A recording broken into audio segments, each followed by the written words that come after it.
back in the day, a Super Nintendo game was $69.95. That's how much Secret of Mana cost when it first came out. Let's go pull this up. Inflation calculator. And I did the exact same fucking shit. Exactly. And what year did Secret of Mana launch? Was it August 6, 95? 1993. And we're going to go from August 1993, and we'll go to April of 2024. And It's we're probably, going to say $69.95. If you were to buy that Super Nintendo game today, in today's currency, it'd be $151.47. Here's the funny thing. You go to one of those vintage game stores, and it will be. That would be the cost. Dramatically higher, right? But the reason they were so expensive back then is because of physical distribution. That's the reason. We don't have that anymore. You don't have to make a cartridge. You don't have to put it on a store shelf. You don't have to physically ship it. You don't have to do any of that. We have digital distribution. It costs nothing. I have sold tens of thousands of copies of Heartbound, and it has cost us nothing. So when we're looking at this versus that, it doesn't make sense. We can't even make a comparison there. Steam still takes 30%? No, they... I still think that obviously, like, making a game costs more money. And so, like, if you're paying developers, like, the cost of making a game is not entirely in distribution. It's also in development. It's in, you know, any sort of testing, paying for voice acting, anything like that. All of these things also come into play. Obviously, you don't have physical distribution, but you have a bunch of other things as well. Don't. When I make a Steam key, and that key is for a $10 game, and then I sell that on Humble Bundle, what is the percentage that Steam takes from me? 0%. Steam only takes 30% of the sales you have on the Steam platform. Only on the Steam platform. Further than that, if you have trading cards for your game, which you always do, you make those yourself. Very easy. Whenever one of those sells between one player and another, there's a community market fee. Steam gives... He's exposing the banana game right now. That's what's going on. Yep. You also have 100x more people buying games now, though. If you have 100x more people buying games, then you also have to have more customer service. Now, I actually think that is the strongest argument against increasing the price of games. It's actually not inflation or physical goods. It's the amount of people that are buying them. Because if you can sell something 100 times, you know, you have to make this much money. But if you can sell something 1,000 times, you don't have to make that much money, right? You have to make a lot less. Or you don't have to make quite as much. No, that's definitely true. Yeah, there's a bigger market available to devs. Yeah, exactly. The developer, the community market fee. That ain't 30%. That's a lot less than 30%. Yeah. Depending on how you strategize your sales, it's dramatically less than 30%. And Steam does not charge you for the distribution of your patches or the game itself outside of that 30% cut. Isn't that literally pennies, though? No, no. Very funny. So the way that I look at this right now is this doesn't make sense. We live in a time of digital distribution, and the way that I see sales of games is like this. If it's $1, people see it as shovelware. If it's $3, they see it as an arcade game. $5 is a premium arcade game. $10 is an indie game. $20 is a premium indie game. Anything anywhere from 10 to 20 is a premium indie game. $40 is a day game. $60 is AAA. And anything 70 or above is a scam. That's the... Yeah. So what about $130, though? Where does that fall on the list? No, he definitely right about this, like 100%. Like the $70 games, here's the thing, is that a lot of the development costs that make it to where they have to charge $70 for a game are things that consumers don't see a lot of value in. That's the big problem. So you have these games that are like trying to focus on, you know, making things hyper realistic or, you know, the way their loading screens work or something like that. And this is a focus for the developer. And they say, oh, well, we put all of this money into this, so the game has to be more money. But the real thing is that people don't give a shit about that. They don't care about that in the first place. They just wanted to play the game simply, and that's it. True, gaming's indie games. Yes, exactly. Who cares about popular actors as voice actors? Yes, that's not that important. So I think that a lot of the reasoning for why games are getting more expensive, I am of the mind that whenever we are very old, we will look back fondly on the time that games were only $100. Because inflation exists, it affects every single thing inside of the market. Everything in the market is affected by inflation, whether it's video games, fast food, cars, or gasoline. If you look over the course of time, the prices have gone up like this, and it has never gone down other than like a slight blip or something like that. So whenever I see this and I see games just getting more and more expensive, that's what's going to happen no matter what. But the truth is that there is a lot of psychology in pricing. There definitely is. And it's crazy how people see cheap games and they think the games are just bad. General way that people feel about games that I've seen so far. Like, this is the limit. Anything above that, and people hate you. Whether... I don't know if that's true. I actually don't think that's true. I think that's only true in the context of, like, the internet. Because if you look at how well these games sell, I think the games sell extremely well. They're obviously selling extremely well. So how do we know that $70 is actually a bad price point? I don't know. Look at COD, Ubisoft, Diablo 4. Yeah, exactly. Like, they just keep doing it. I would never buy 70 plus games. $70 plus for no microtransactions or pay to win is totally fine in my opinion. I think that there are a lot of games that, like, realistically, people would pay more than $70 for. But the truth is that a lot of the ways that these companies create value and add things into the game are just simply not things that gamers care about. That's the biggest issue. They feel it's worth it or not. The problem is this. The ones saying this, unfortunately, don't matter. As awful as that is, because there's multitudes of people that are just buying the games anyway. An insane number There it is. Of people that don't take any part in online discourse, don't take any part. These are the kind of guys that during 2021, 2022, they're thinking to themselves, man, whatever happened to BlizzCon? Well, they should do another one of those. I remember back in the day, they used to announce the expansions back then. Whatever happened to that? Shit, that's me. Yeah, exactly. They got no fucking idea because they're a fucking electrician. They're working, I don't know, they're a truck driver. They're not paying attention to this shit. Yeah, where's E3? Yeah, when are they going to do another E3? It got canceled 2 years ago? That's too bad. That's it. So, yeah, most people don't care. Yeah, and that's the reason why these game companies are able to do this is because there's just such a large amount of the audience that's uneducated, right? And not engaged. And also, like, I'm not using this as a pejorative because these are people who just simply don't care. And I don't think they're obligated to care. In talking about $70 game, don't take any part in any of this, and just buy the $100+ copies every time. You will find very quickly that the double down versions of games, instead of the $70 version, the $110 version, you'll find that these ones sell more than these ones almost every time. The worst part about this,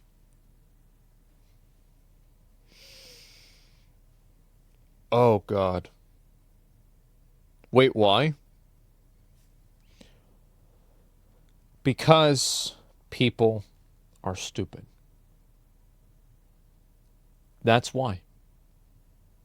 And I will give you one point on the graph that proves what he's saying. I don't know if he's going to use this as an example. It seems like he is not.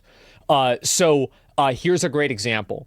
They have a trending list and the most popular games list for, I think it's in Japan, or it was some other place. And the Assassin's Creed $120 or $30 edition was selling at a higher point on the power ranking level than the base game. And this happened in like the past 2 months. There it is. The problem, I actually think, is not with the price. I think that if people are unhappy with the price of something, in a lot of cases, the solution actually isn't to reduce the price. It's to change the value proposition. People are unhappy with $70 games because they think they're only going to get 40 hours of entertainment out of them. I think people would be fine paying $70 for a Baldur's Gate 3 or an Elden Ring. I think so. I think they would be. I know some people are going to say no, but I think they're lying. I don't think that's true. I think that many people would be completely okay with it, or more, right? Exactly. And there are many games like this. The problem is not the price, it's the value. And the value for these high-end games does not match what they're asking for. And if it is a $70 game, it'll likely have MTX in it that will end up making it sell more than this every time. The reason that the business model works this way is because people spend money on it. This is normal business for the games industry. Well, it's obvious, right? It's like everybody hates microtransactions, but they keep doing them. I wonder why that is. Why would this keep, how does this keep happening? What a fucking mystery. And I reject the shit out of it. Why do you think our game is $10 and it won't have a sequel and it won't have a prequel and it won't have chapters and it won't have DLC and it won't have microtransactions? That's why it's $10, because I hate this business model. I hate it. I think $70. And I don't want to perpetuate it, even if it would make me more money, because it's not good for the industry. So I can't convince people to stop buying games like this. I can just stop. Well, the problem is that, like, even if everybody on the internet does that, there's just, again, this, like, huge majority of people. Like, and this is what happened. I apologize for doing something like, crossing over into, like, political territory with this. But do you remember when everybody thought on the internet Bernie Sanders was going to just completely clean sweep the Democratic nomination? And then all of the boomers bust over from their church group, came and voted for Biden?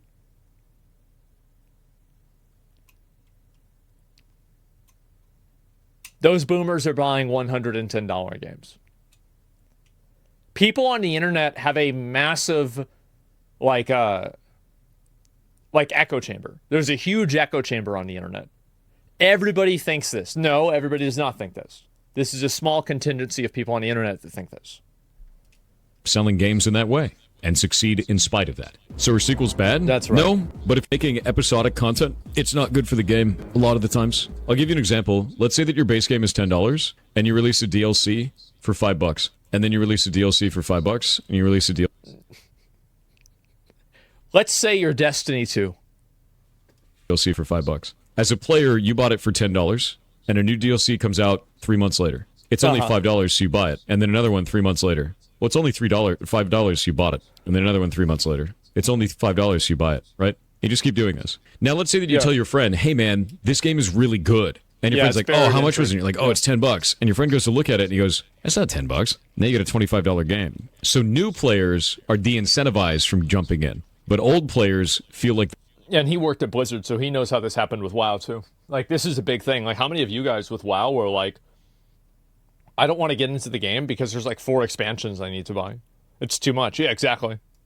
They got good value, and they didn't pay that much, except they're both paying the same amount. It's a marketing strategy that preys on your inability to do math or inability to assign value over time. That's the issue. So, like, not a fan of it. Really not a fan. I don't even think that it's bad. I don't think that there's anything wrong with that strategy fundamentally, because if you create more content for the game, then I think that you're entitled to charge money for it.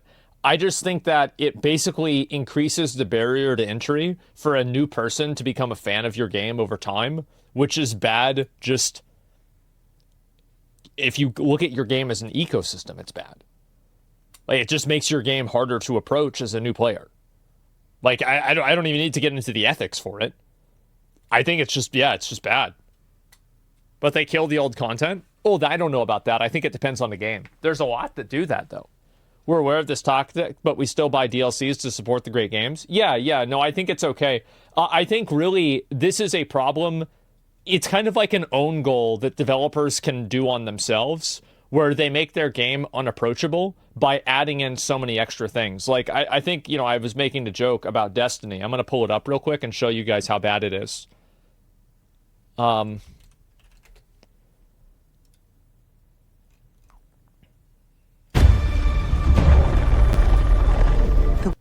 So if I look at Destiny 2, Content for this game: The Final Shape, Echo's Silver Bundle, Lightfall, The Witch Queen, Beyond the Light Pack, Shadowkeep Pack, Forsaken Pack, Triumphant Silver Pack, Throne of Anthon. Add all DLC cart, $293. This is a crazy amount of money. And you have to keep in mind, I'm sure there's going to be some Destiny fans in chat that are going to say, well, you don't need to buy all of those. Okay, how do I know that? As a new prospective player with no knowledge or information about the topic, how do I know that? Yes, you do? Yeah, I don't know that, right? And so that's one of the big reasons why, like, for example, if Destiny 3 comes out, I'm going to play it.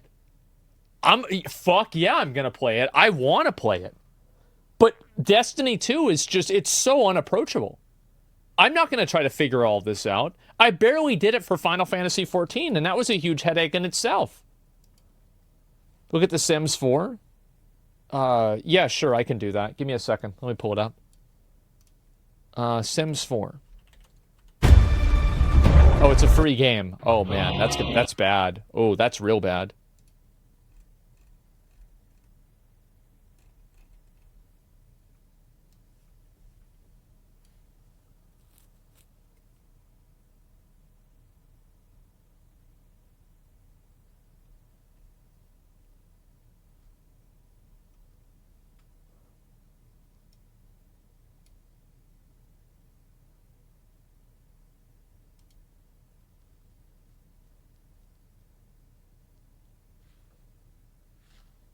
It's a free game? It's only $800. With all the discounts, yes. And so you keep in mind, like, so whenever I see a game like that, I immediately think to myself, well, I don't want to buy this. Like, I don't want to get into this. This is too much. How many of you guys have been like that with a game?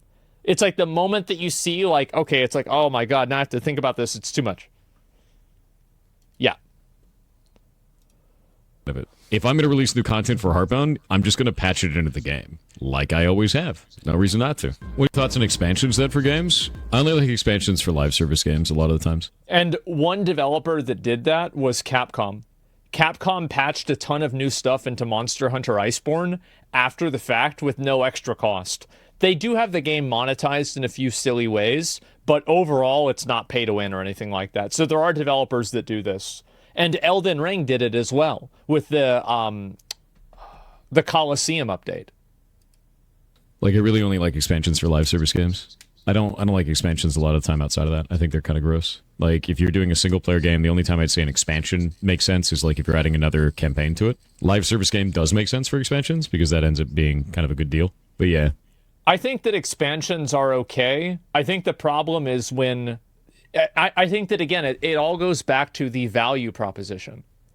Like, if the value proposition is bad and people don't like what they're getting out of the game, then they're going to be pissed. I don't think anybody was complaining about the DLC for Elden Ring or Witcher 3, but they would complain about DLC that's like super bare bones.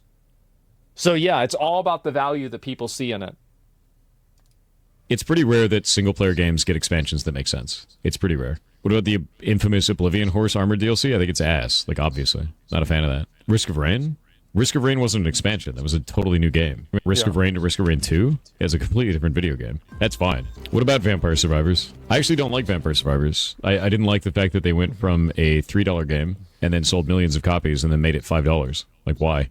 Why did they do that? There's no reason for that shit. Makes no sense. Bro gets mad from $2 game to $5 game? Yeah. Do you know why? Because there's no reason for that. If you have a $3 game and it sells millions of copies, and then you change that price to $5, you have a small team that has more money than they'll ever need, and you've changed the price to $5 after it becomes popular. If I took my game that was $10 and I made it $12 after it became popular, would you feel good about that? You'd hate it, just like I do. It's like, because there's no reason for it. The only time that I think that it's okay for people to make money and try to do that. It's fine if they want to do that, as long as the game provides a good value. And I think that's the decision that everybody has to make.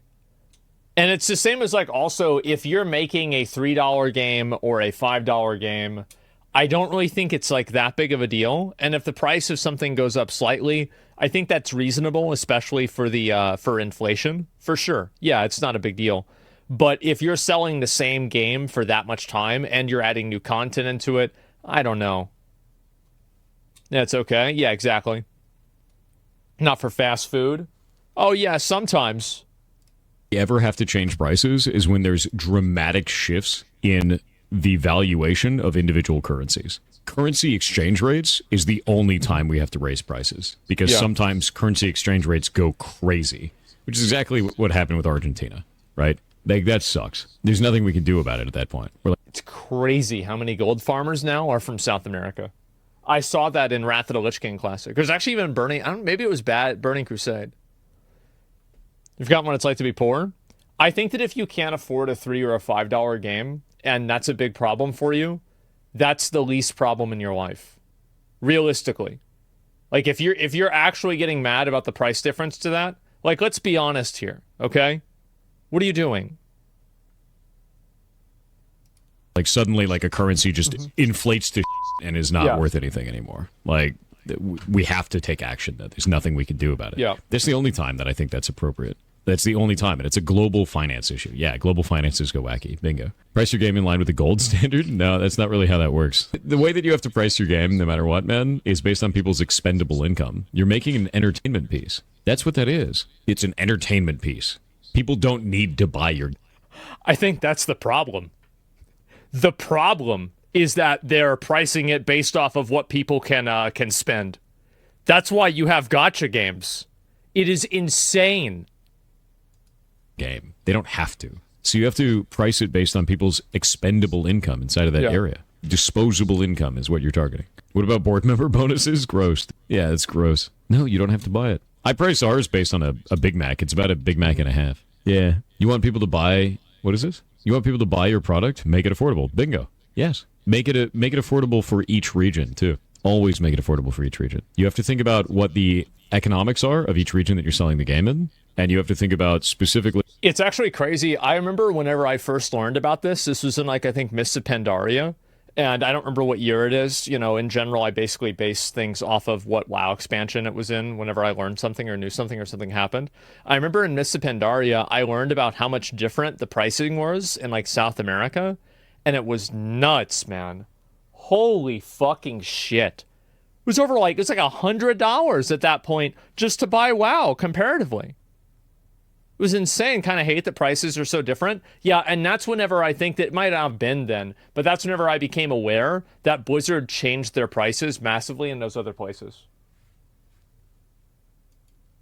How much disposable income people in that region have? Yeah, regional pricing. Always regional pricing. Always. And then you price it appropriately based on that. It's very easy. It just takes a little bit of effort, right? Are you in favor of microtransactions in the game if the game is free?